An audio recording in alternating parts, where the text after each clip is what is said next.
Bonjour, alors les fonds en euros c'est bien, mais ça ne rapporte plus grand chose et surtout la fiscalité s'alourdit de plus en plus. Alors que faire? Réponse sur ce plateau avec Quentin Nanceau d'Adequity et Benoît Lombard du cabinet indépendant Witam. Benoît, bonjour. Bonjour Bogdan. Vous allez bien? En pleine forme. Quentin, bonjour. Bonjour Bogdan. Merci à vous d'être sur ce plateau et la première question va être pour vous. Adequity, ça va?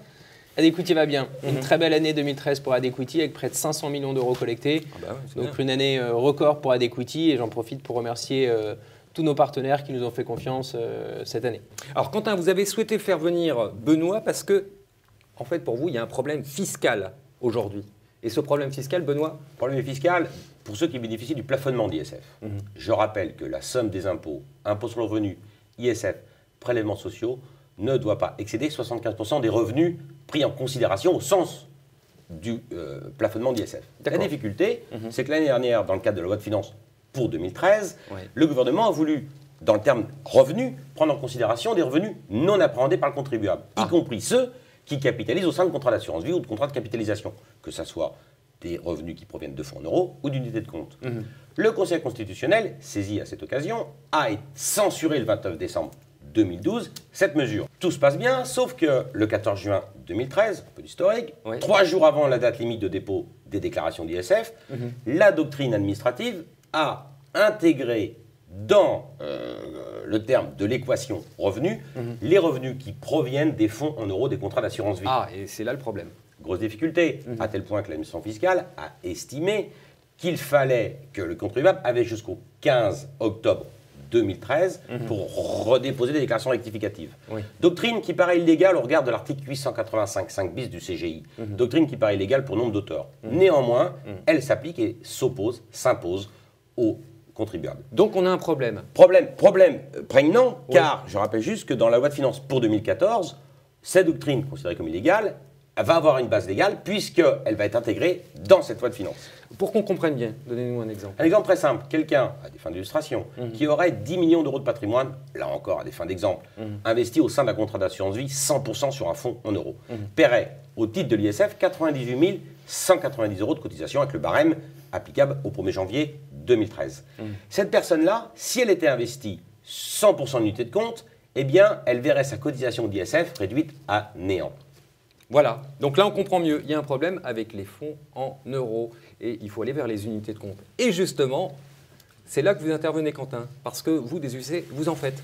Absolument, c'est quoi Bogdan. votre solution?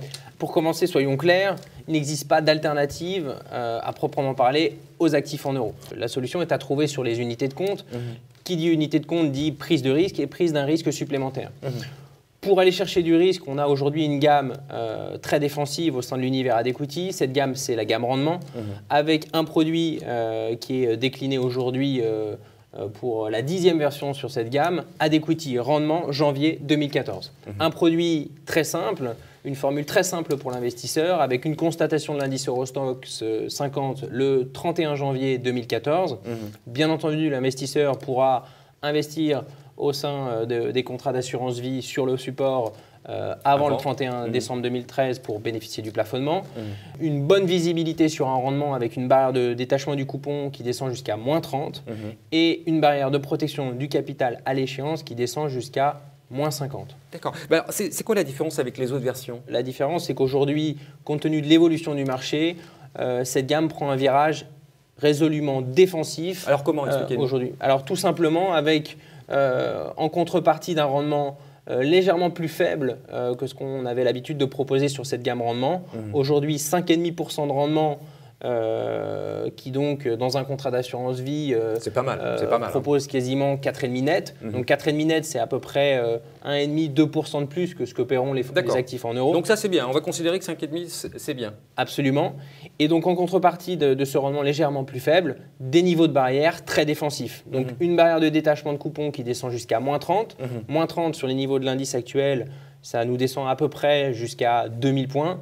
2000 points sur les niveaux actuels, c'est à peu près les points bas. Voilà, à peu près les points bas de 2003 et de 2009.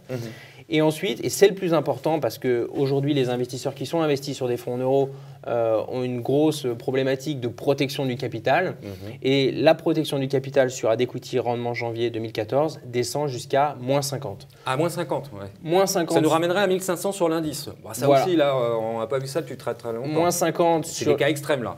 Exactement. On est bien protégé, là, quand même. Exactement. On est bien protégé. Rien n'est impossible, mais moins 50, Il y a un risque, ça, on est c'est d'accord. une protection qui est très solide au regard des niveaux de marché actuels. Très bien. Benoît, un petit commentaire. Trois C'est bien, c'est pas commentaires. bien. 3 commentaires. Première chose, il faut sortir des fonds en euros, Ouais. effectivement, parce que pour des raisons de rendement. Ça, pour je des vous ai raisons bien fiscales. suivi, j'ai bien compris. C'est qui est le deuxième point. Puis le troisième point, je voudrais rappeler qu'on ne peut pas intégrer des unités de compte au sein d'un contrat, proposer des unités de compte au sein d'un contrat, si jamais on ne fait pas une analyse exhaustive du patrimoine et des objectifs du souscripteur du contrat. Il faut que le produit puisse correspondre à son adéquation au risque, il faut que le produit corresponde à son appétence au risque, il faut qu'il s'inscrive dans l'horizon de gestion qu'il nous a donné, et sous ces réserves-là et dans ces conditions-là, effectivement, une diversification sur des unités de compte, telle que celle qui nous a été présentée, nous semble intelligente. Benoît, merci beaucoup pour toutes vos explications. Quentin également. Et Merci, au plaisir Bogdan. de vous retrouver tous les deux sur ce même plateau.